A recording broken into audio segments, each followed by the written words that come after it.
You're listening to the IWD406 Podcast with your host, Julie Walls, where we celebrate, empower, and connect women across Montana and beyond. Join us as we share inspiring stories, valuable insights, and the voices of remarkable women making a difference in their communities. Today on the podcast, we have Laura Brazan. Laura Brazan is a multifaceted artist and advocate dedicated to transformative community work. She graduated from UCLA in 1981, earning a master's degree in fine arts. Her artistic journey has further enriched under the guiding influence of engraving masters like Dan Goodwin, Steve Huff, and Winston Churchill. The Winston Churchill? No. Okay. Another one. We'll get into that. Laura began her distinguished career in New York City as a master engraver, crafting intricate designs with Tiffany & Company and Stuart Moore Jewelers.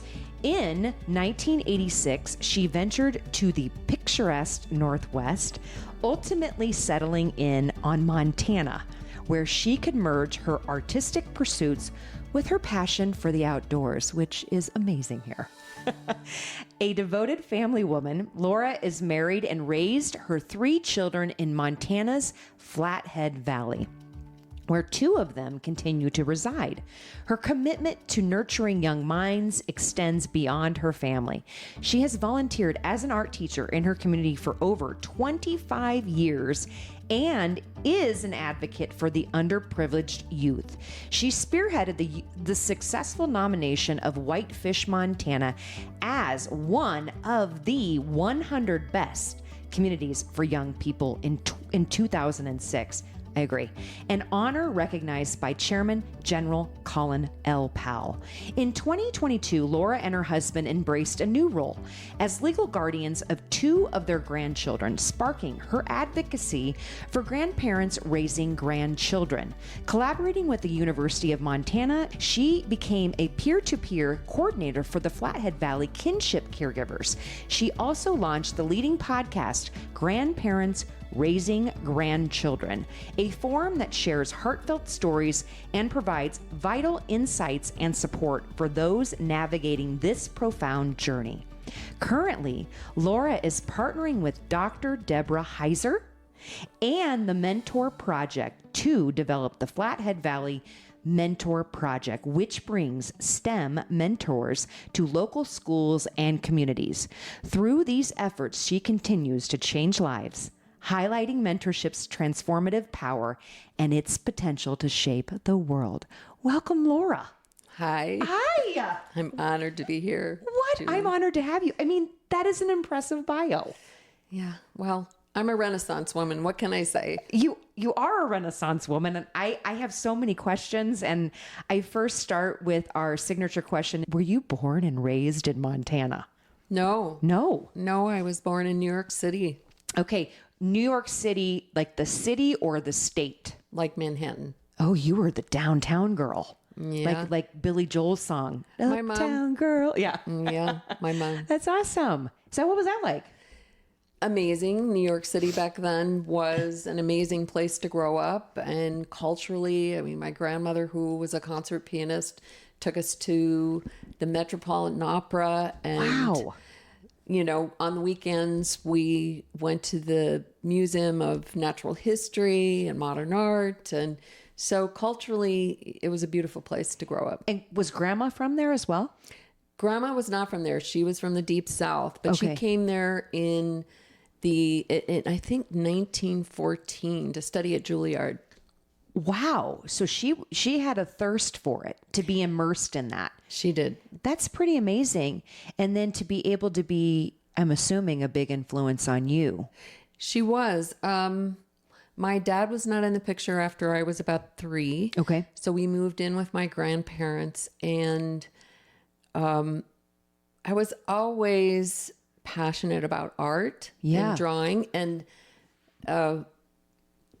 she took me under her tutelage, taught me how to draw, taught me how to play piano. I was not a naturally good pianist, but music and art were a way for me to escape.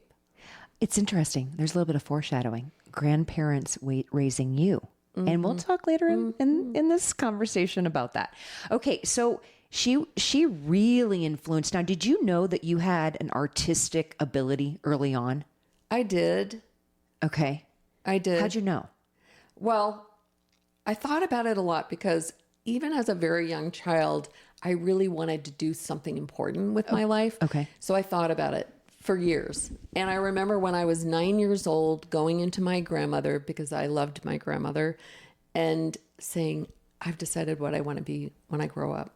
She said, oh, here, honey, come sit on my lap. She said, what do you want to be? And I said, I want to be an artist. Wow. She said, that's so sweet, honey, but you don't want to do that. You'll never be able to make a living as an artist. You're a smart girl. Be a lawyer or a doctor. And I kind of was crushed. Yeah, that would be deflating. Yeah. So with my own children, it's changed the way I definitely approach addressing their interests and their passions and what they want to be. Yeah. Okay. So from that, were you then like, well, I guess I should probably try to be a lawyer and fit into that box? Oh, yeah. I went to go study law. I did. studied pre-law down at Rocky Mountain College in Billings. That was my first entrance into Montana. Wow. Okay. But did you go to UCLA right out of high school? No. No. Okay. So walk me through that. I started junior college out in California. Okay. Gotcha. And then I came here and did Rocky Mountain College. Then I went back to UCLA and then I came back to Montana. Oh, you really loved Montana. You're like, I'm going there, and then you go back, and then you. did. Okay, got you. I fell in love. You did. So you got a degree, a master's degree in fine arts, Yes. and then what was your focus? Oh, well, that was interesting. I started doing my artwork. I went back to the East Coast Okay. for a little bit and put my work in a gallery. Yeah. Nothing sold. What type of work was it? Sculpture. Sculpture. Yes. My plan was to be a sculptor. Wow. So usually, I know from my background, it started with just drawing. Did you start with drawing and Yes. then move into sculpture? Yes. You Okay. have to be taught the classics and basic of drawing, I believe. Right. And then you can do whatever you want. That's how I teach my students when you teach. Got you. Got you. So you fell in love with sculpture. What type of sculpture? Oh, well, I mean, I was doing everything in school. Right. And then once I got out of school, I was doing mostly casting, Okay. working in clay and then casting in bronze work. Got you. Yeah. So where did that lead you? Well, I was waitressing to really make a living. Okay. And I never wanted to be a starving artist. Right. Although, I definitely came from the 60s and 70s and I was a bit of a hippie, Yeah. I love it. peace, love. I'd go back to and- that era. That'd be cool. Yeah. So art, I was Yeah. passionate about art, but I didn't want to be a waitress and not be able to be an artist. And I wasn't well connected in the art community on the East Coast. So a friend from school, from way back in grade school, actually, who were, believe it or not, gunsmiths Okay. back in New Jersey, Okay. suggested that I get into gun engraving. So as an illustrator, because I was a very good illustrator, Okay. I decided that I would spend the last $80 in my pocket and get a ticket and go down to the only place at the time which was teaching on gun engraving, which was in Trinidad, Colorado. Wow. It was a gunsmithing college. I went to a summer course, and I was like the only woman. I was going to ask you that. Yes. Yeah. So I was put up in the women's dormitory. I was the only person there in this 300-room dormitory. What? Going back to school at night, put my headphones on, listen to Joan Armatrading and engrave. Wow. Were you that type of person where you didn't need interaction? Were you a lot in your head, and that Yeah. kind of that solace, Yes. that focus was okay for you? Oh, yeah. Oh, it would drive me nuts. Oh, I love to study. You loved it. Okay. I still love to study. Okay. Got you. Wow. So I ended up falling in love with engraving. Okay. And I was very good at it naturally to begin with. And they, there's a piece. I took a bus. I don't remember all the details of this exactly, but I remember being on a plane to get down to the last leg of the journey, a small plane. And I sat next to Jerry Fisher, who was a very famous stockmaker here in Kalispell, Montana. Okay. And he was doing a lecture there. And he said, I showed him my portfolio and he said, if you can end up engraving as good as you can draw, he said, I want you to come up for an apprenticeship here in Kalispell for a gunsmithing school that he was starting. So he stayed in touch with me. What? Like you were Yeah. on the plane meeting this gentleman. Yeah. And this is what happened? Yes. That's amazing. It's like God puts these situations. Yeah. It's pretty cool. Okay, I'm sorry. Keep going. No. It's a God very moment. interwoven story to Yes. my background. So he continued to watch my progress. I was doing very well, and he invited me after the whole summer. I ended up staying for all 3 levels of engraving and up here to Kalispell. So I just went directly from there to Kalispell. Wow. That is amazing. I didn't know they had those types of programs here. They don't. And this one only lasted for 6 months and fell apart due to kind of poor financial management. And then from there, I ended up on going to New York and Italy and working with Parazzi and doing famous work. I kind of, my work, at the time, I really don't know what that world is right now, but I engraved a Mauser action, took it to a gun show, and that started my career. I got 3 years of work from that. That's unreal.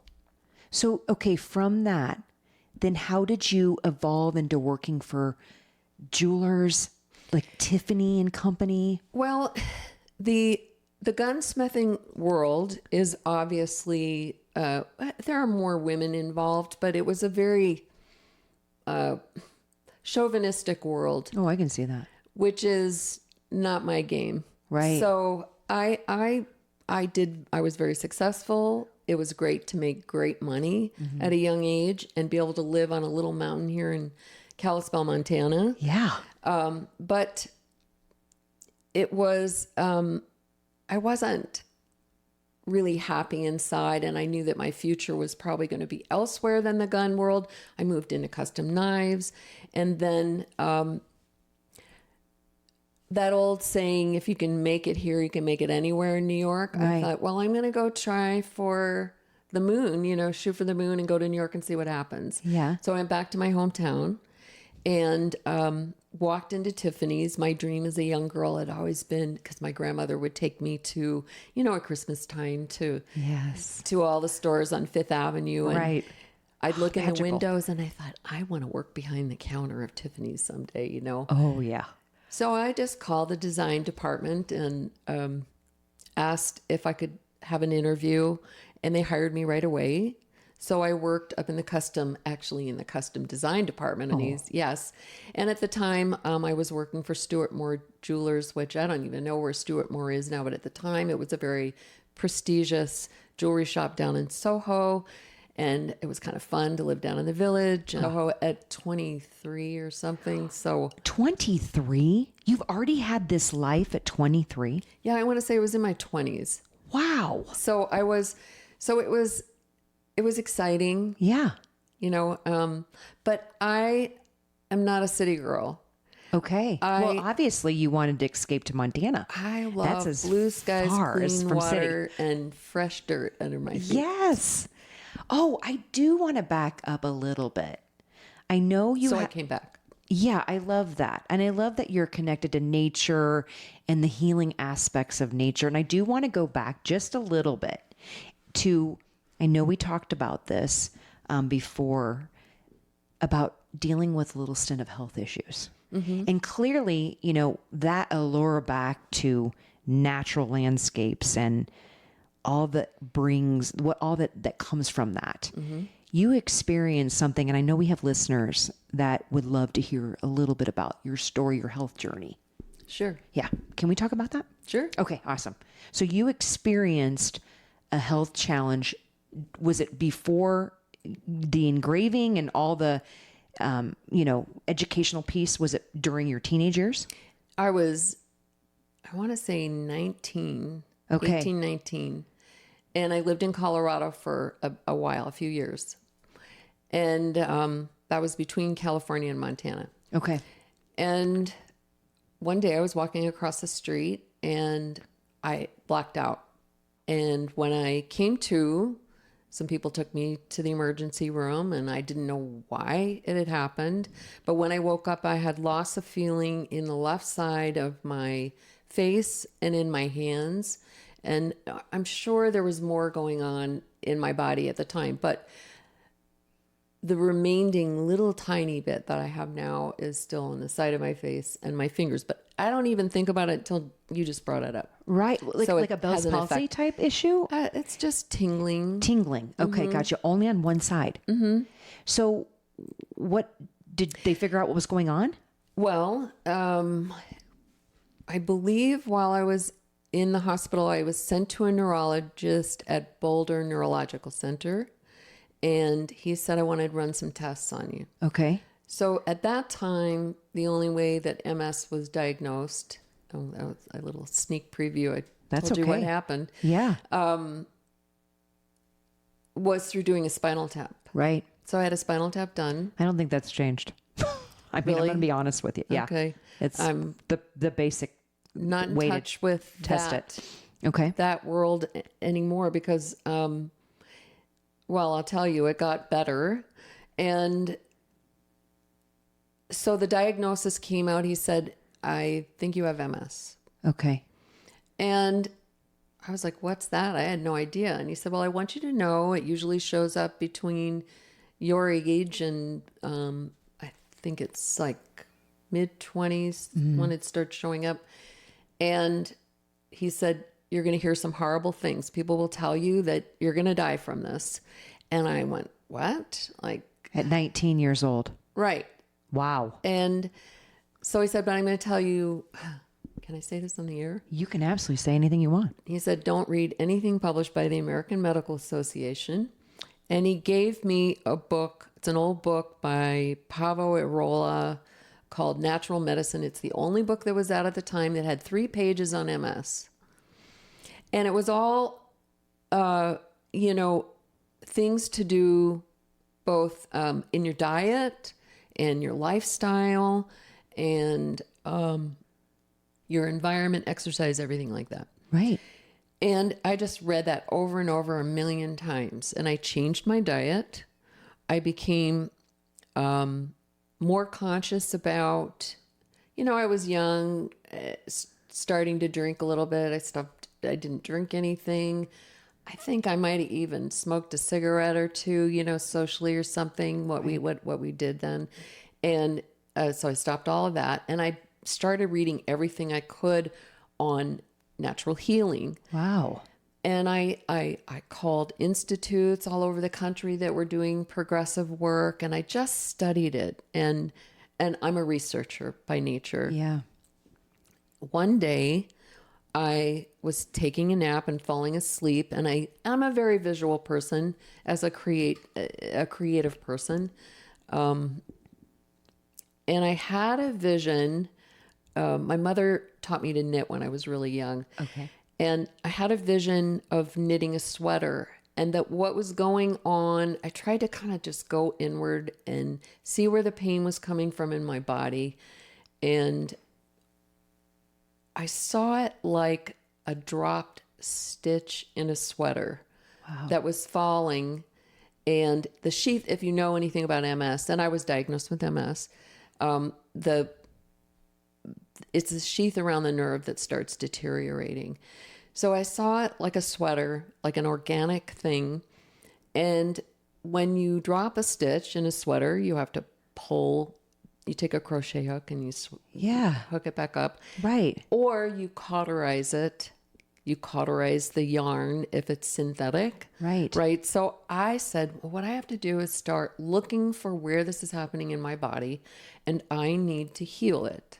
So I need to focus on where the pain is, and focus on making the pain, stop the pain by finding ways and identifying things that I do that help that get better, to make it stop at the very least, not to get worse. Wow. That's like ahead of being 19, I'm assuming 60s, 70s time frame, right? That is what they're talking about today. What? That's unreal. So when I was a little kid, my grandmother had a woman that cleaned the house for her, and she also would take care of us a little bit. And from the time I was just a toddler, she always said, that girl's got ideas in her head, you know? Yeah. And that's me, really a big part of who I am. I'm always thinking, always love inventing things. Yes. Coming up with ideas, and dare to dream. Well, and Why also that belief in finding, kind of thinking it in such a way that, okay, kudos to the doctor that you worked with. How wonderful is that? And he was a brilliant man who was very involved with the medical association. So holy buckets. And he was like, don't listen to anything, because you put that nugget in your head and it debilitates people. I remember sitting And you at his didn't allow desk. that. No, and I remember sitting at his desk going, can't see myself dying. I don't think that's what's going to happen to me. Wow. But that was youth, right? Naivety. Yeah. When we're older, sometimes we want to grasp on to diagnoses and we think that's who we are. And I think I was just kind of young and dumb, and no, it was to my benefit. It's something like that was protecting you to say, nope, I'm not allowing this. And I'm going to use nature and healing and do all the things to, I love that visual that you just gave us. I think it's so powerful. Gave me chills to see things at the root and then to start to nurture it. I think that's beautiful. I began to come to know my body very well. Yes. And I trust that even now to this day, both spiritually and physically, mentally and emotionally. I love that. And then shifting led you into focused work. And I think it's interesting, and probably looking back at it, you probably at the time didn't recognize how everything just evolved into the next thing, right? Well, that was it. Even though I knew I was studying to be an artist, yeah, I really didn't think that's who I was going to be when I grew up. Right. I can see that. I for some reason, God made me this person that is passionate about many things. Yes. That, I've learned to discern, right. the ideas and the pursuits that come to my mind.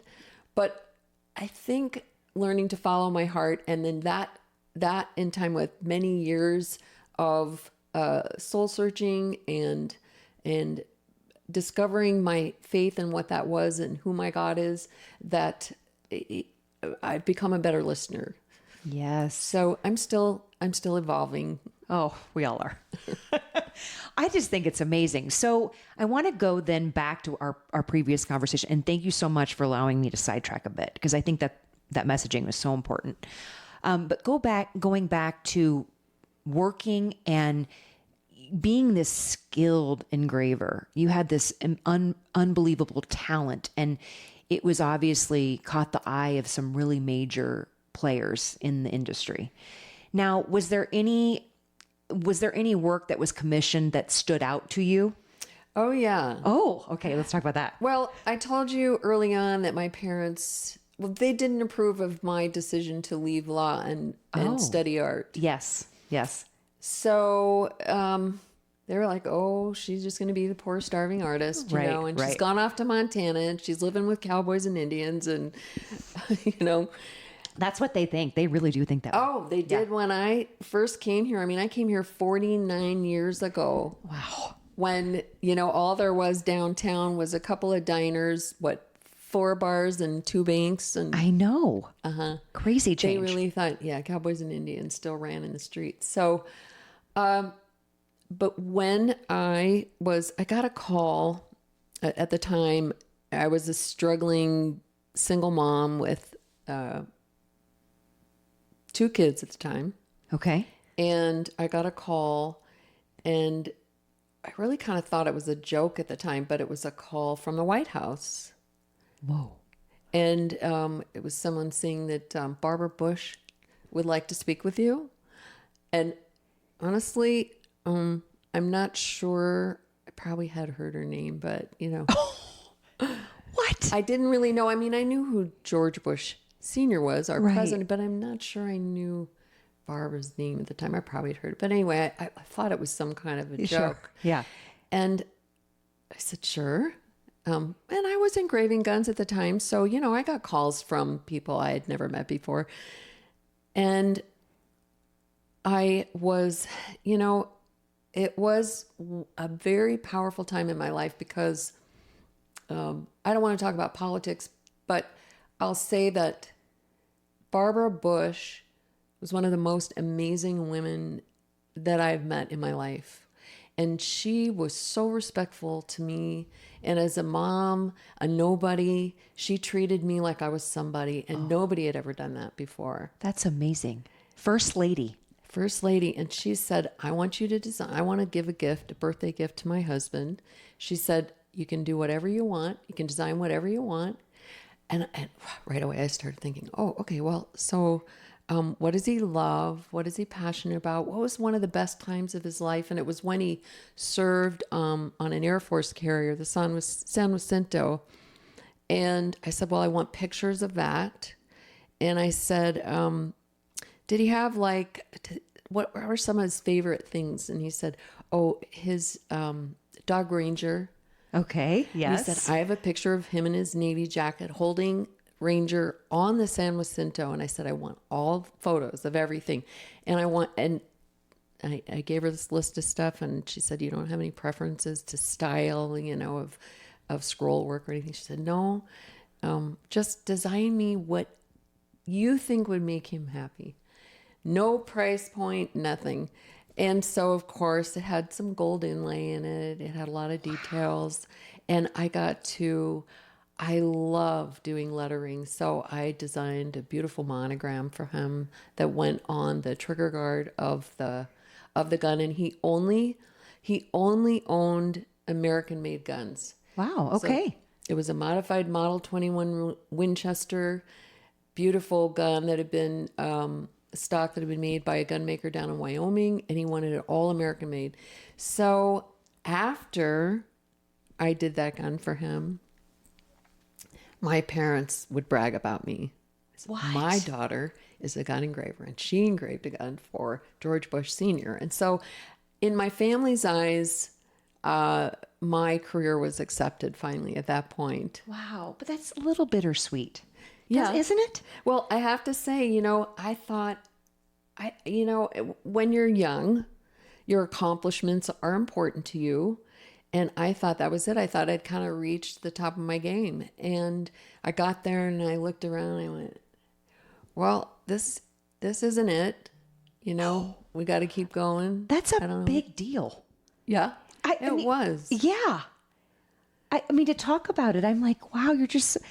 But I mean, I'm assuming you're probably one of those types of people, very similar to my husband, where you get that pinnacle presentation of something that you did, and you're like, I did that. All right, what's next? We're moving on.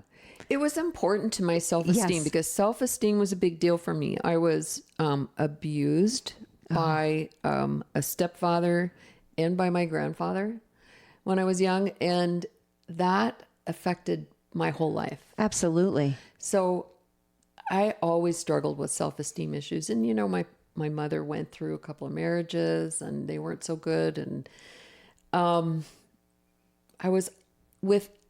even though I was talented, I really struggled with that. And that's one of the reasons why it's really important to me. We get into mentorship later, is that I think we all struggle with stuff when we're young. Mm-hmm. And it's so important to realize how valuable you are for just the simple gifts that you have. Yeah. But it takes a while to come out from under those things. And that was part of what made me go, wow, maybe I am important. Maybe I can do important things. Wow. Yes. I wish we'd have these conversations with ourselves in our 20s. Mm-hmm. The other day, I was just, on a side note, I was just saying this to myself because I went and had my makeup done. And I was like, wow, can you somehow do some sort of effect to get the wrinkles away? And the very sweet makeup artist said, you're so hard on yourself. And I'm like, I've always been that way. And I look back at my life and think in my 20s, I'm like, gosh, I was such a go-getter. I wasn't bad looking, all those things. I've decades of beating ourselves up. Mm-hmm. And with time and with age and now with a new perspective, as I feel mid-age does for you. And we talked about that. I've been lately having these little side conversation of like, as if my 20-year-old self is standing in front of me and be like, you're dynamic. You're a good person, all those kind of things. And I wish I would have had that when I was in my 20s. One of the things that nobody tells you when you're young is that one of the good things about getting older is that, and we talked about this earlier. I love it. That our physical abilities kind of are like a U, right? You hit your top and then you start going down. And that's concerning to a lot of people, right? Right. But what they don't tell you is that what happens with your mental ability is it continues to go up till you die. If you choose to see that opportunity, wisdom that we have in our later years is a beautiful thing. I think getting older is lovely. I'm starting to embrace it. Mm-hmm. I really am. Some light bulbs have been coming on. And when you said that to me up there, it was a profound moment that I'm going to capture in my mind. Like, unless you start getting Botox or nipping and tucking into all of that. Yeah. Yeah. You've got to accept the fact that, can't rely on that anymore. Right. Yeah. More wrinkles, little belly fat. Right. The boobs start sagging a little bit. They've been doing that for a while. Yeah. So, then you got to go, okay, what else is there? Yes. Yes. I love this conversation. It's so good. It's fun. I love it. Well, I'm so thankful for you sharing that amazing moment in your life. I want to transition to your children. So you were a single mom for how long? 10 years. 10 years. So how many children did you have? Okay. All of them. I had 3 biological children. Okay. And then I helped raise a couple others too. Yeah, I love that. That's wonderful. I want to talk a little bit about your son. Mm-hmm. Do you mind? Not at all. Okay. So you have a boy, and was your son the oldest? He was the oldest, yes. And then biological. And your biological son, and then you had a daughter, right? No. 2 daughters. Two daughters. Your 2 younger daughters. Mm-hmm. So tell us a little bit about your kiddos. And I want to hear about your son. And then I would like to talk about what happened to your son. I think it's super important. Okay. Well, motherhood. I mean, what can I say? Some people never have the opportunity. Right. Some people, I think not being a mother is a wonderful thing too.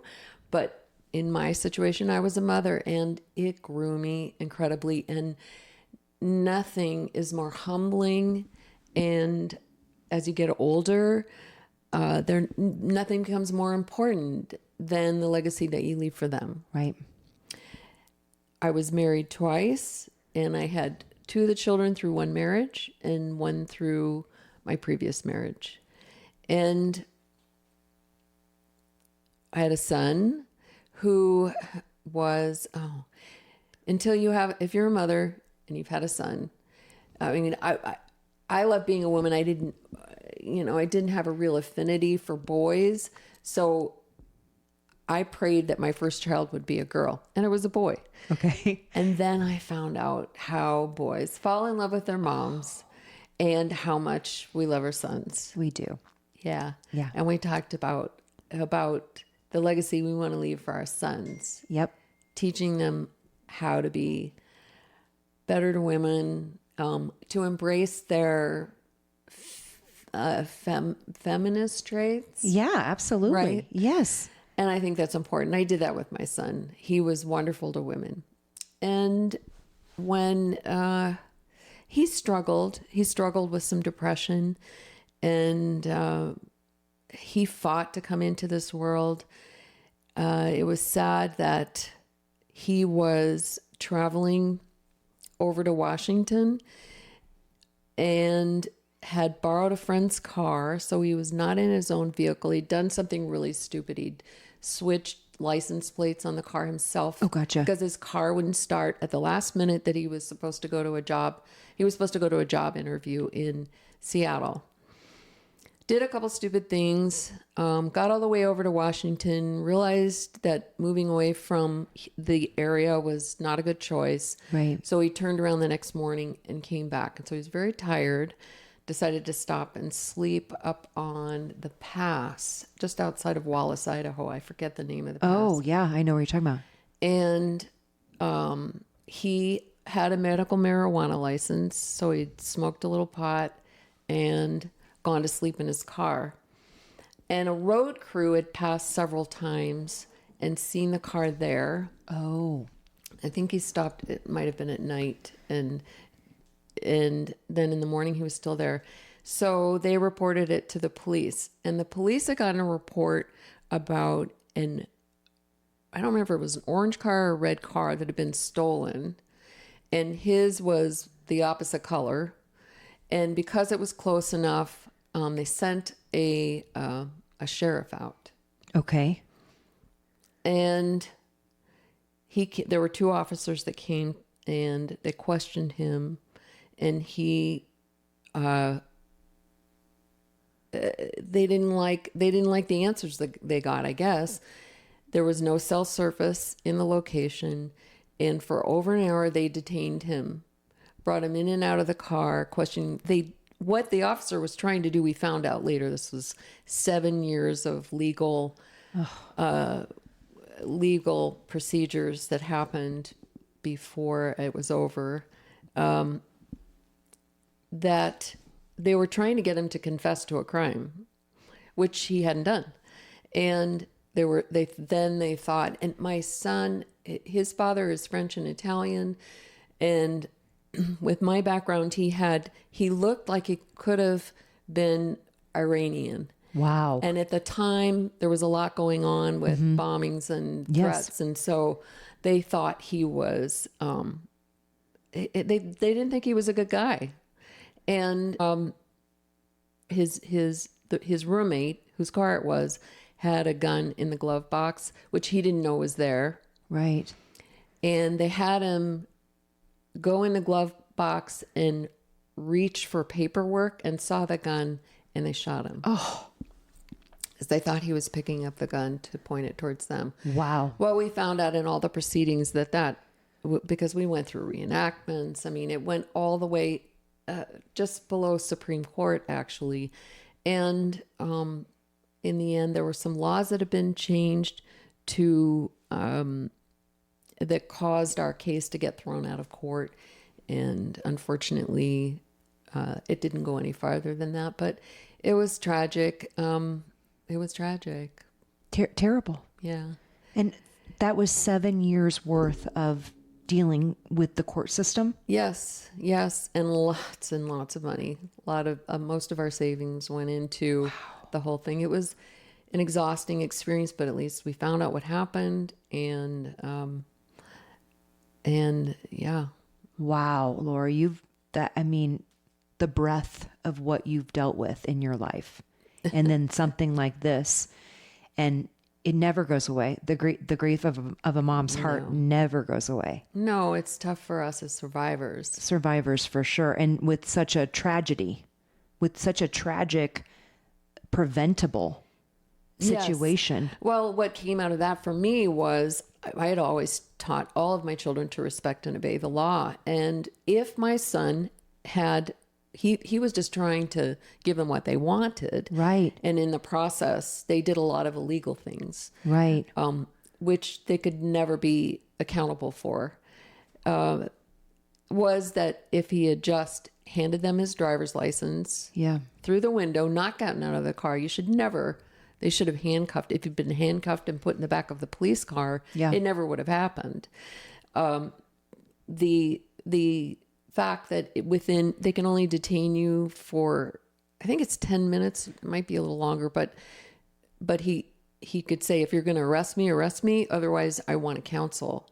But I never taught my kids that. I wouldn't have known that. No. No. So, at times I've thought about, I'd love to speak about that in schools, because we need to educate our children what their rights are when they get stopped. Because, there are bad people out there in every field of life, and we need to teach our kids how to protect themselves. Wow. Yes, we do. I with my children, again, I'm like you, be respectful.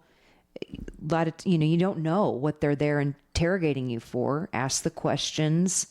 Kind of what we're learning on social media, really. Right. There really isn't an educational type piece out there for us as parents to teach our kids, even ourselves. Yeah. I just know if I get pulled over, I'm hands 10 and 2. That's right. Whatever you want me to do, I'll do whatever you want. Yep. And that's what he was doing. And it was just a bad circumstance. Wrong place at the wrong time. Wrong place at the wrong time. But I'm so sorry that you had to go through that and experience that. And what is something about, as people listen, about your son that you hold dear to your heart that you'd want people to know about him? Oh, well, he loved God.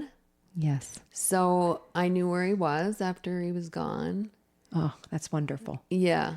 Yeah. Stay close to your family when they leave every time. Tell them you love them. Yes, absolutely. You're going to make me sorry. In fact, the last text I have from him was an hour before he was killed. And it said, Mom, I love you. Oh. And I told him I love him too. And I still have it on my phone. Oh. Oh my God. I love that. No regrets, right? No. Oh. I love that, Laura. Thank you so much. Stuff happened. For sharing that. But it's just a testament of how deeper that we get into our faith from these situations. Yes. And all the things that you've experienced up till that point, it reinforces the fact of purpose and meaningful relationships and connections. And I want to transition a bit into your work. I hate to keep bringing all these real sensitive topics up, but you have such a remarkable story. And I know, you've gone through all these pieces. You have a fantastic background and you're so talented. And then you have this tragedy that happened. And then years later, you come upon another big monumental pivot in your life, right? Can we talk a little bit about you're going into retirement, right? Mm-hmm. And you just had gotten married. Yeah. And then let's talk about what beautiful miracles fell into your lap. Yeah. But those miracles came with a little bit of a twist. Yeah. So let's talk about that. Sure. After being a single mom for 10 years, and after my son's death, I think it was about 3 years afterwards, I didn't leave the house. I never went out. And it was the 4th of July, and friends said, Laura, you need to get out. Come on out just for a little while. Yeah. And I said, okay, I'll come for a little while. And if I'm just not feeling it, I can just go home, right? Yeah. So I did. I ended up talking with this wonderful young woman who was about my son's age and had a great conversation with her. And then I was just said, okay, it's time to go home. I had a great time. I'm going home. And I thought, her dad had brought her there, and I really wanted to go over and tell him what a great job he'd done of raising his daughter. Yeah. And so I went over to him, and I told him that, and he said, well, you should thank my wife. She's really the one responsible for how well our children are doing. And I said, great. Well, thanks. Nice to meet you. See you later. And I left. Okay. And about 3 weeks later, the friend who had the party gave me a call, and she said, remember that great young woman you were talking to? Well, remember her dad? Well, apparently you made an impression on him, and he's coming up from Yellowstone. He worked for the state park down there for a little while and would like to take you to dinner. And I said, well, I thought he was married. He mentioned his wife. She said, no, his wife passed away 3 years ago, which was when my son had died. And I think I recognized that he did have a wedding ring on also still at the time. Okay. So I said, oh, well, I think I should probably talk to him, Yeah. So numbers got exchanged, and I ended up calling him about a week later. And we had a long conversation. I said, I understand your wife passed away, and she had passed away of cancer after 33 years of marriage. And I said, well, end of the conversation was, sure, I'd love to have dinner with you when you come up. Okay. So about a month later, he came up, and that was the beginning of the story. I said, I have another child I'm raising. It's all about her right now. So I'm not interested in seriously dating, but we can get to know each other over the phone. And long story short, he ended up selling his home in Texas, coming up to get to know me. My daughter graduated from college, and we got to know each other, and we traveled for a few years together, which was a great way to get to know each other real fast. Yeah. And then he proposed to me, and we were married for 2 years. Oh. 2 years. And we were in Spain and got a call from Child Protective Services, and his son's 2 children were...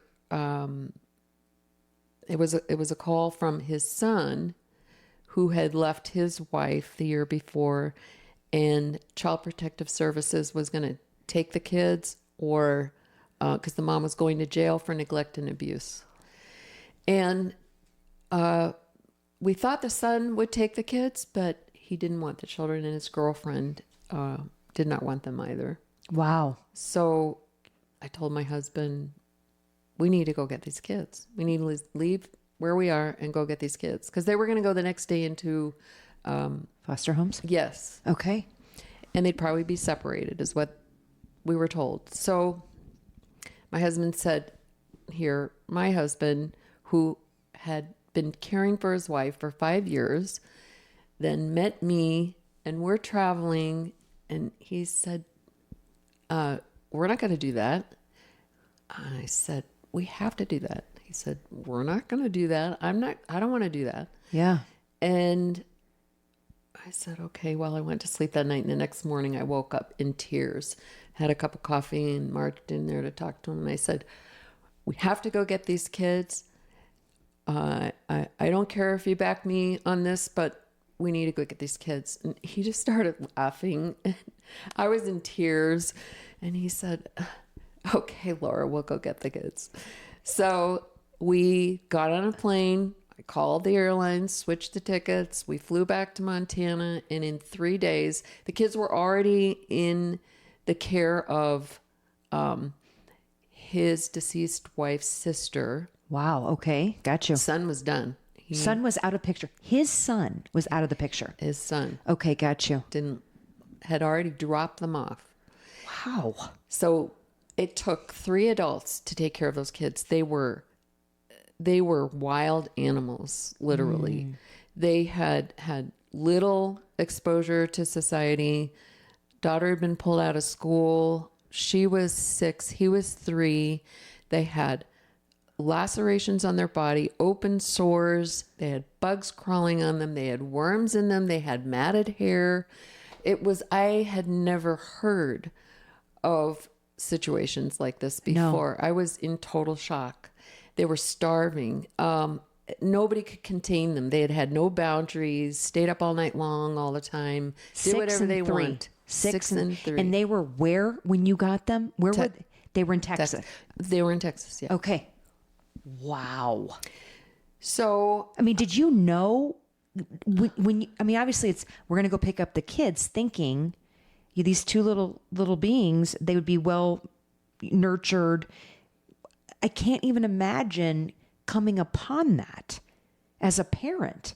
What was your initial? It was shocking. Shocking. It was shocking. And I didn't know before then how many kids are living in those situations in this country, in the United States. Unreal.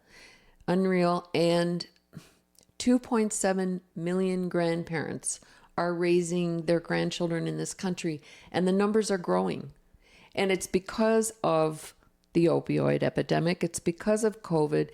It's because of course, there's many other situations, incarceration. Right. We have a massive mental health crisis. There's all sorts of things going on. Yeah, absolutely. So we brought them home, and my thought was that I was rescuing two children from depravity and that they were going to be thrilled and everything would be fine once they got home. And I gave them home cooked meals. They'd been feeding themselves out of the cabinets in the refrigerator. Mother wasn't cooking for them. And that wasn't the situation. That's not what we faced. We had kids we still are waiting for diagnosis for our granddaughter who could have a cognitive brain disorder. Her mother did meth in her early pregnancy, did not know she was even pregnant. There's mental disorders. Mm-hmm. Son was adopted. My husband's son and daughter were both adopted. His background is not good. His parents were in jail, incarcerated, drug addicts, alcoholics, So mother's family, there are mental disorders in there as well. Yeah. And so they're nothing in their DNA. Everything is against them. Yeah. And ADHD, speech impediments. I mean, we've spent the first 3 years of their life. I mean, a lot of my time is spent taking them to therapy. Athena has to go to therapy this afternoon. She goes every week. She goes for therapeutic riding lessons. They have IEP numbers, so they're right. Or EIN numbers. I always get that wrong, but they're part of the Dream Adaptive program here. Right. I literally had to stop working. I mean, I was still a part-time. My husband's retired. I was partially retired, and God was just saying, "You got to put it down, girl. You got to just put everything down. These kids need you 100%." So now I was back to full-time mom, full-time wife, and that because I've always worked. That's what they needed. They didn't know how to be together socially. They'd seen people draw guns, knives on each other. They'd seen mother was turning tricks in front of them, drugs within reach. I mean, these kids had nothing. And my granddaughter's words actually just recently were, we felt like we came to another planet. So what you forget is that you take kids out of this environment and it's stressful for them too. Absolutely. So I was pulling my hair out. I mean, 6 months into it. I can't even imagine, Laura, though, going your mind. I'm foreseeing it. I can't be in your shoes and in your head, but I'm just speculating here that you're in the mode. It takes a while. You're coming out of working all the time. You find the love of your life. You're traveling. You get excited. You're in this momentum of, what's next? What's exciting that's going to happen on the horizon? And then this comes into your lap. Mm-hmm. And the day-to-day, and like you said in the beginning was, you thought they'd just acclimate easily. Come, they're coming into your home and it's going to be an easy peasy transition. And then you find yourself, was there ever moments, and I mean, let's be honest, where you're like, what the hell did I just do? Oh, heck yeah. I mean, I want to tell the listeners that, I clean up good, but I'll tell you, I failed over and over what my objective was, which was to be a role model for these kids. It brought me to my knees. Yeah. And I knew on the one hand that this was the right thing to do, but I had no clue what I was doing, which is how the podcast started. Right. Because I started reaching out. Like, there were no resources. There are no resources for grandparents. No. Nothing. No. Very little. Not even when you had the transfer from I'm assuming like CPS. No, CPS transferred to the home, and then there was no intervention in saying, "Hey, we can help you here." So the condition of Child Protective Services and what's going on in this country with this epidemic is that they just want to know that the kids are basically safe, that they're not going to be physically abused. Mm-hmm. Neglect is a whole nother issue. They can't even touch the kids that are being neglected. They can touch the ones that are being physically abused. And maybe a lot of those get missed. So once they knew, and they were honest about it, they told me, I had some great conversations with the head of the department and then also with the caseworker that we worked with. And they were brilliant, loving, amazing people. And they're totally overwhelmed. Totally overwhelmed. I mean, they have caseworkers staying in hotel rooms in places because there's just no place to put them and no good homes for them to go to. Right. So, catch me up where we were. So you brought them in, you're in, so we're now into complete all the things that you had to do to get the children somewhat normalized. Yeah. Right. And we were talking about the fact that you now are back into full-time mom mode. You're in full-time wife mode. Your husband's semi-retired. He probably is like, what is going on?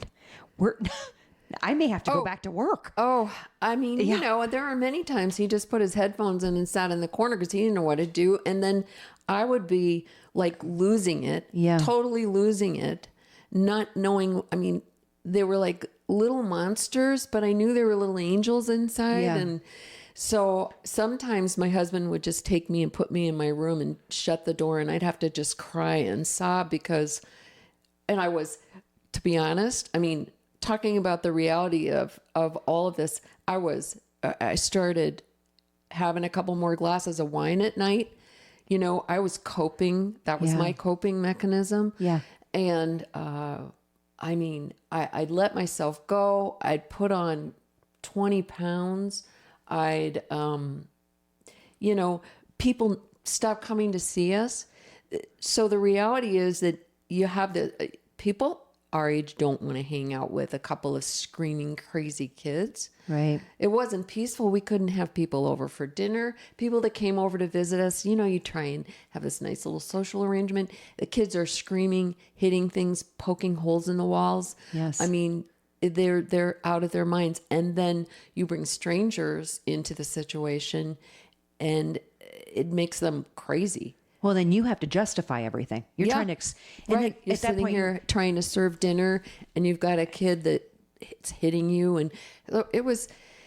So your world gets real small. Your world gets really small, and it's still pretty small. Yeah, but that's okay. There were a couple of friends that reached out and still do that come and visit us, and things have gotten better, and they've been supportive, and that was really awesome. But like, if you're not poor, I mean, dirt poor, if you've taken your children in and you have not let them go into the foster system, you get no financial support. Oh, yes, I think I knew that. Yes. I mean, you know, if you qualify for food and stamps and all of that, you can get that too. So all of a sudden we were on a very limited income because my husband was retired and I was mostly retired. We were like, what are we going to do? Maybe they'll get their act together. The parents will, right? My husband, I think, was hoping for that. Well, that didn't happen. So I kept reaching out to whomever I could. And I ended up contacting the University of Montana. Somebody said, have you ever been in touch with the Montana Kinship Navigator Program, and that's part of the University of Montana. Got you. Yeah. And they were a fabulous resource. At least they could answer questions and lead me in directions that gave me some hope. It took 6 months just to get Medicaid transferred. Athena had 7 rotten teeth. She couldn't chew. She needed teeth pulled. And there were places that would give me money to help them get the dental work done, but it didn't cover anesthesia. So we couldn't have her she had to be put to sleep. Wow. So we waited, and I had doctors on hand waiting as soon as Medicaid was transferred. But that was a joke, trying to call people every day. You get a different person. Someone tells you something different. And I relentlessly, every single day for 3 months, I was on the phone to get their Medicaid transferred. Finally, that came through. Athena got her teeth fixed. Finally, we got counselors. We all needed counseling. There weren't people that would do it for free, right. We finally got free legal counsel to help us decide what to do, which is what helped us get an attorney and get legal guardianship, which is now permanent guardianship, and to find out all the legal questions that were involved. And so it's just not as simple as taking your grandchildren. No, there's so many layers. There are laws that are trying to support kinship, to take children without having without them having to go into foster care now, right. because they begin to understand that it really saves the government money as well as benefits the children, most importantly. So those laws are changing, but that's probably the last thing on legislature's list, Right. So it's a slow process. But yes, there wasn't much out there. So I started talking to therapists and counselors and legal advisors and financial advisors. And I said, if I'm having to do this, and there's 2.7 million grandparents having to do this, I need to put this information in a form that they can listen to at their leisure. And that's how the podcast was birthed. Remarkable. And please tell everybody, what's the name of the podcast? The name of the podcast is Grandparents Raising Grandchildren, Nurturing Through Adversity. I spent my own funds getting a professional group to help me start this because I wanted to do it right. We are the only podcast on Apple and Spotify and every other platform for grandparents, specifically raising grandchildren, that is done by a grandparent raising grandchildren. It's remarkable. It's remarkable. It's been my way. It's has been my social outlet. I meet amazing people, which has led me to the project that I'm doing now. Yes. Talk about the project. The project is so much fun. And I think that I truly feel like I've fallen into my purpose in life with this project. The kids are obviously my big project. My family is my project. But one of the things when you get a little bit older is that you want to be able to pass down all this time, say with my engraving skills. Right. I want to be able to share that journey with kids before I die. And as a mentor, which is what I have become to these kids, and I can't think of a better way to leave this world than to say I changed the lives of 2 kids rather than I was a famous engraver. Right. Yes. It fills my heart much more. Very much more satisfying. Yeah. And is that we in this legacy leaving mentorship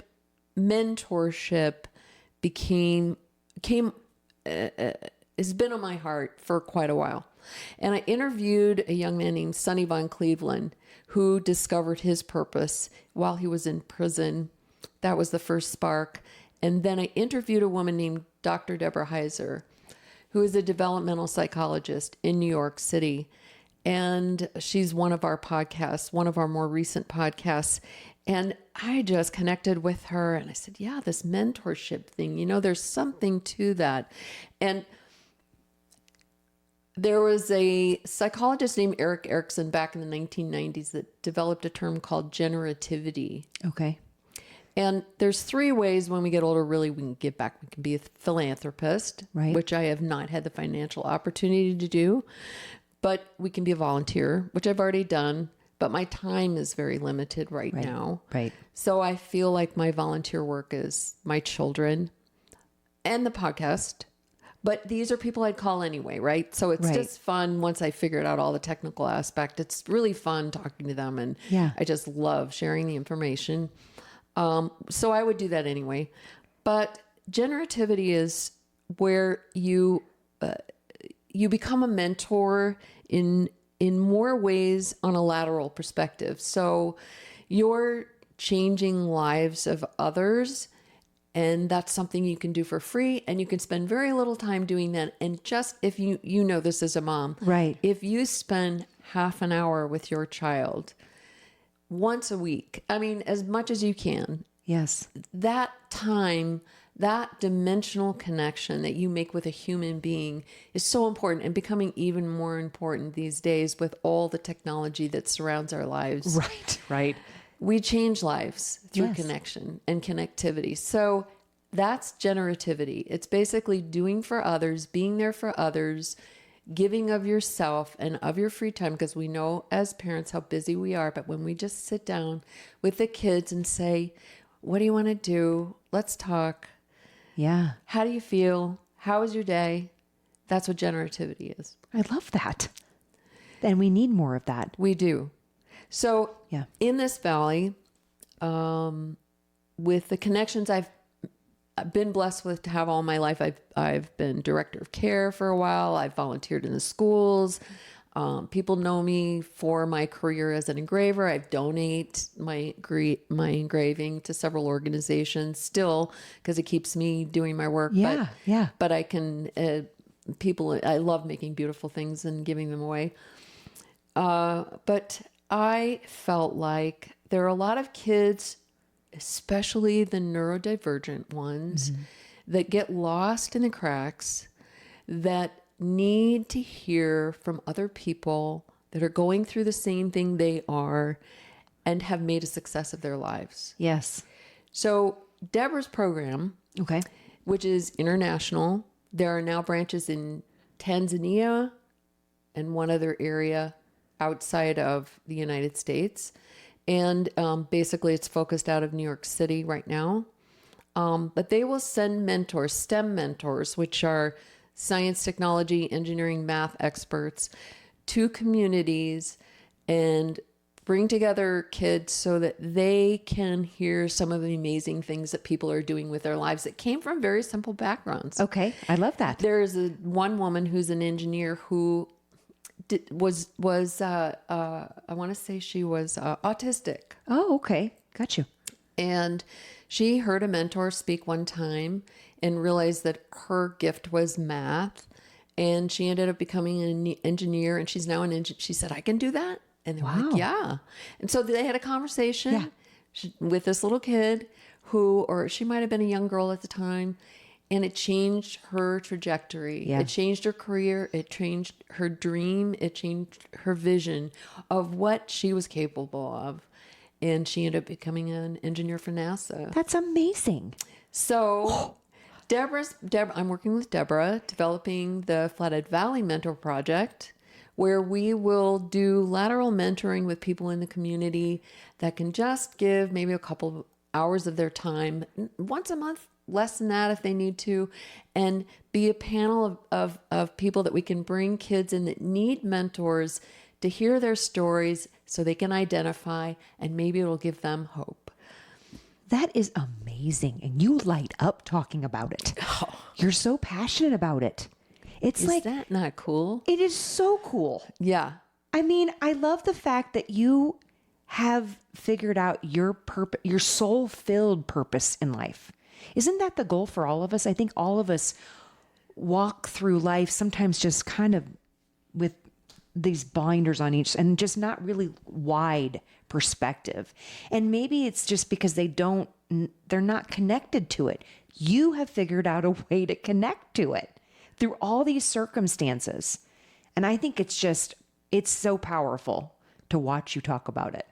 What's cool is that a year down the line, we'll have Deborah will be bringing in some of these famous people that are doing these amazing things, and kids can also touch them, and they can touch the kids' lives in our community. We're going to start with working with ages 9 through 14 because I think that's a tough age for kids. Mm-hmm. They become introspective, self-conscious. They may be reaching out in unhealthy ways. And so maybe we can help pull that in a little bit. Yeah.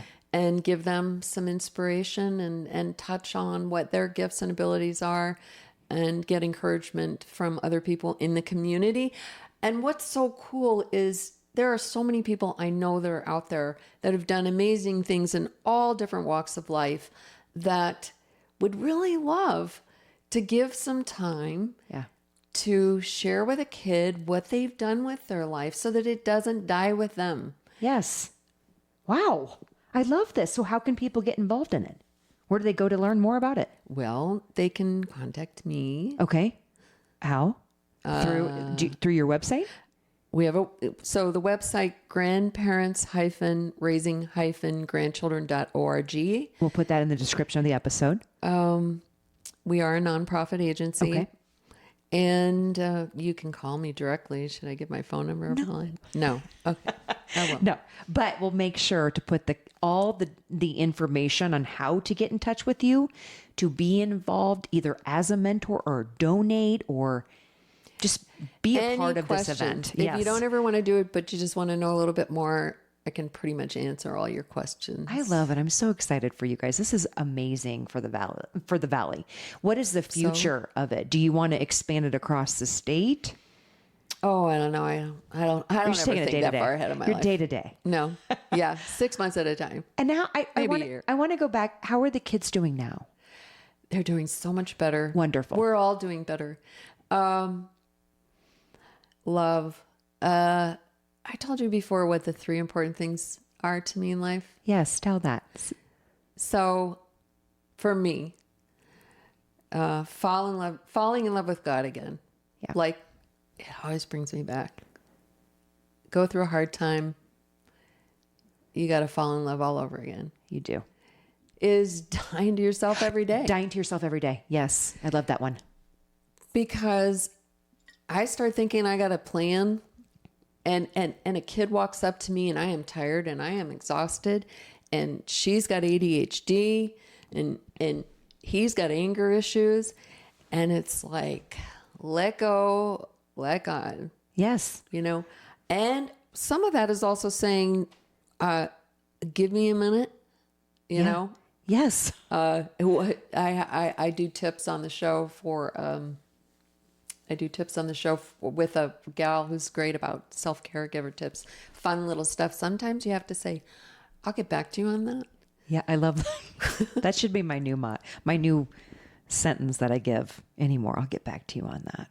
Let me think about that. It does. It helps. It gives you some space and grace. Yeah.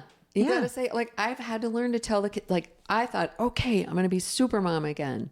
And I went back into my 30s and 40s role. And then when I had these kids, I went, wait a second, get over it. Yeah. Tell them you're not 40 anymore. You need a nap. Mm-hmm. Talk to me when I've had 2 cups of coffee. Mm-hmm. Like you tell them it's like you got to get some levity about it. Right. And levity, laughing. Yes. A lot of times one of our favorite little games to play is because we get so into our roles, right? I tell the kids, you guys pretend you're us and we'll pretend you're you. I'd put a video in the corner. Yeah. Just to play it, to watch it. Yeah. So when it comes to Papa, they're like, you can't do this. Oh, behave or you're going to sit in the corner, and then I love it. And mine is like, mommy, can you please do my hair? Oh no, mommy, I need this. Yes. Make me food, bring me water. Yes. I love it.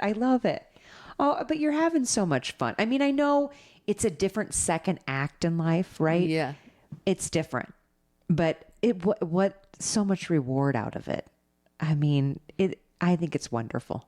You're very blessed. Oh, well, and that was, the thing that I came to understand in all of it after this is nothing's important. Nothing's that important that it's a beautiful place to be. Yeah. Aging, getting wiser, and being able to leave a greater legacy for the kids, for all of our children, for the next generation. I love that. Totally. So good. Well, I hate to get to the last 3 questions. We're there. Yeah. I mean, there's so many ways. You haven't learned everything you need to know about me yet.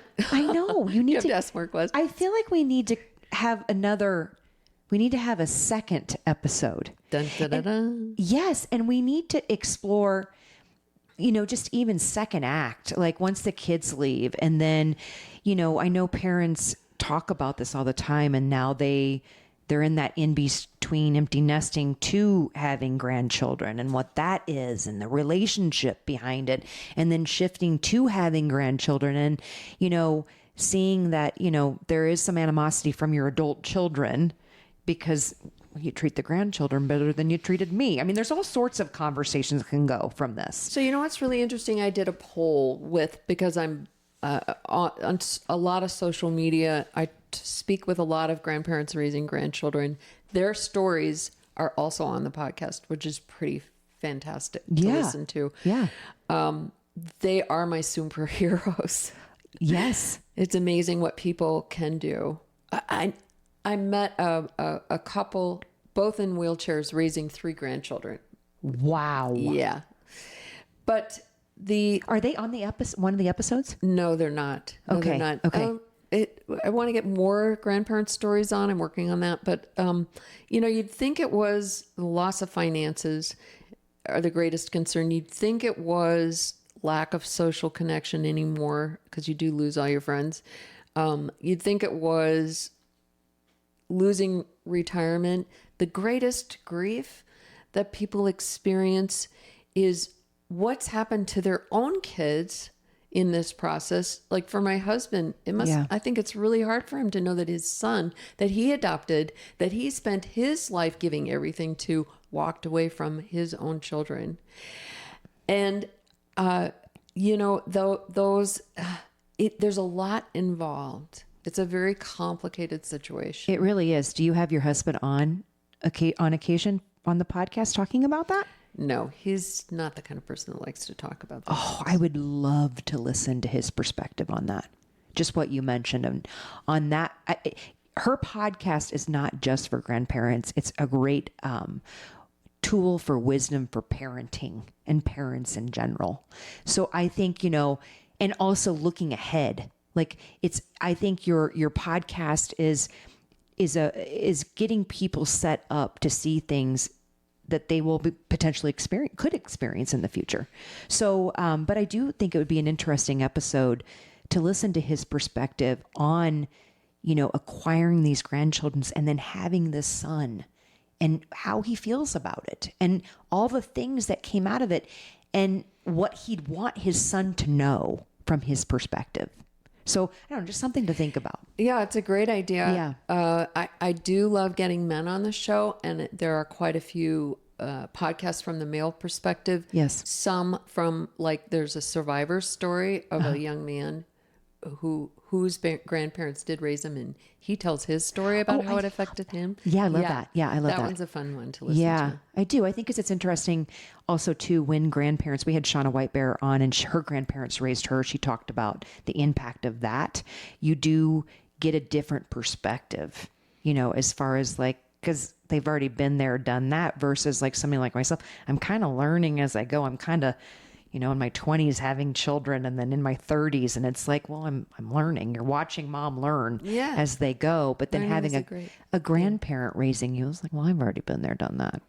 So, yeah. There's a great grandchild who now a grandparent is raising. Oh. Another interview I'd love to see. Yeah, I would too. Yes. And so people, when they're listening in, go to their website. You can even subscribe to their newsletter. If you do go on grandparents raising grandkids, you hit subscribe. Grandparents raising grandchildren. I'm sorry, grandparents raising grandchildren. That's okay. You can go and subscribe. And then also she will send you every time, I think it's a monthly newsletter. Weekly Newsletter. I just got on your You can throw them newsletter. away if you don't want to. No, I love them. to 'em, They're but- great. It's almost like a blog post and some insight. And I love her newsletters, and I highly recommend subscribing and getting on her newsletter. Yeah, no problem. But I hate to do this. We are down to our last 3 questions, and I'm kind of bummed about it, but I would like to have another talk with you at some point. We will be talking more. I know. Okay, so our first question is, if you could go back in time and give yourself one piece of advice when you started raising your grandchildren, what would it be? I know we've kind of talked about it a little bit. Say that again. Okay, if you could go back in time and give yourself one piece of advice when you started raising your grandchildren, what would it be? To my grandchildren? Give yourself advice. Oh. Yeah. That's tough because I just don't think there's a perfect answer to that. I guess more grace, give myself more grace, lots of grace. Absolutely. Yeah. I think I'm the hardest person on myself. I don't know about anybody else, but I hear you on that. I think we all are. Our second question is, if your children could describe you in 3 words, what do you think they'd say? that I have a big heart. Okay. That I'm very creative. Yes. And that I'm a good mom. I think you'd be thoughtful. I think you're very well rounded. Like, you look at things in all different aspects and think, what would this person really like to touch their soul? I think you'd be a very thoughtful Well, I mom. told you earlier that, like, when I leave this world, I mean, if I had to have a job title, Yeah. it would be to make someone else's life better. I love that. That's beautiful. And you are. You're doing so many amazing things. I love doing that with everyone I meet. I love it. I love it. I feel very... I can't help myself, you know? I mean, it's not like it's a choice, like, duh. Right. And that I think that made me better or anything, but... I love it. And I want to tell people, like, we are not perfect. We were not meant to be perfect. We are not made to be perfect. We need each other. We need the connection, and we need... Oh, that was number 2. Yes. Okay. I was just like, okay, this is clicking. Embrace your story. Yes. Your story is the gift you have to give others. With all of its transparency, Yes. that's number 2. I love that. Now we come to our last question on the podcast. It's our signature question. So, if you could pass the mic to a Montana woman to share her story on the IWD406 podcast, who would she be and why? I think I'm going to pass the mic on to Kim Knuth. Okay. She's someone I want to know more about. I've heard some amazing things. She is a mother of a child whom I met at the Two Bear Therapeutic Riding Center. And what I found that was wonderful about the community that is formed for us there is when the parents get together, we all have kids that don't fit into the norm. She has one of those children. Okay. And we are now forming a group of parents that are going to do more with the social events out there because we just all love being together. We have a great time every time we do it. Yes. And Jason Peters, Yeah. who's a mutual friend of ours, told me she's an amazing woman. So I want to know why. Oh, I do too. I'm excited to get to meet her. Awesome. Well, thank you so much. What a remarkable story. I mean, I know you've gone through so many things, but to not just sit, you actually are like, I went through this and I'm going to do something to talk and help and mentor others. And that's what you're doing. You are leaving a lasting legacy in this world. And I think that's the most important thing. And I'm absolutely honored to have had an opportunity to sit with you today. Thanks, Julia. Yes. I feel the same about you. And, I don't know what it'll do, but at least I know that I'm not going to sit. Okay, just cut it there. Sit idle. You're not going to sit idle. I'm not going to let my past rule my future. There you go. And what I leave. I love that. I love that. Well, thank you so much. A special thank you to our podcast guest. You can find all of her links in the description of this episode. If you like what you heard, please hit subscribe. You will be notified of future podcast guests. Follow us on our social media platforms and stay tuned for our next podcast chat with an amazing Montana woman.